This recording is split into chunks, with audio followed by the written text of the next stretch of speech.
Being ready for a major disaster, it's no longer the realm of militiamen hidden in the mountains. The shaky economy, recent catastrophes, fueling this growing movement of soft-core survivalists who could be your next-door neighbors.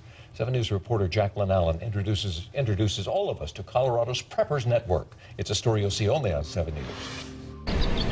If there were ever a disaster in Frederick, Colorado, from the outside looking in, nobody could really know. This house is probably where you'd want to be. Gonna tickle you. Ron and Heather Douglas and their 6 children may seem carefree, but they are new members of a growing online network getting ready for the worst. They call themselves preppers. Is this paranoid? No.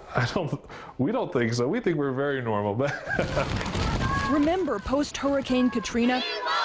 The government was criticized for not delivering food and water fast enough, even in Colorado. a couple of years ago, we had 3-4 foot snow. People couldn't leave their house. We had neighbors that didn't have enough food for 3 days.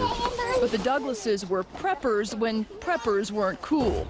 Starting with a 72-hour emergency kit for everyone in the family. Granola bars, raisins. Complete with food, water, Flashlight, glow stick, and supplies for 3 days. For staying home, This is our emergency water storage. they have 3 months water supply, a year's worth of oil changes, and a winter's warmth for their wood-burning stove. The Douglas family has a food pantry to rival a grocery store. Enough food to feed 8 people for a year. It can start as simple as just buying a few extra things at the grocery store when you're there.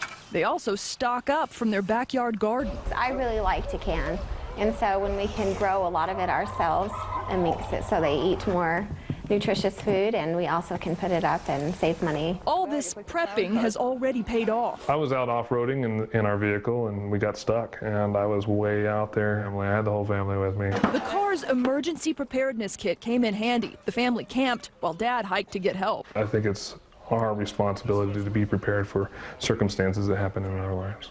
They're no survivalists. They live in the suburbs, but they say the preppers movement is the reason they can feel carefree. I think there's a sense of freedom that comes with being independent and relying upon yourself for things. I don't think it can come any other way. In Frederick, Jacqueline Allen, 7 News. Also recommend having a financial reserve, at least 3 months living expenses set aside in case you lose your job. For tips on creating your own food storage pantry and what you should include in your emergency supply kit, go to thedenverchannel.com.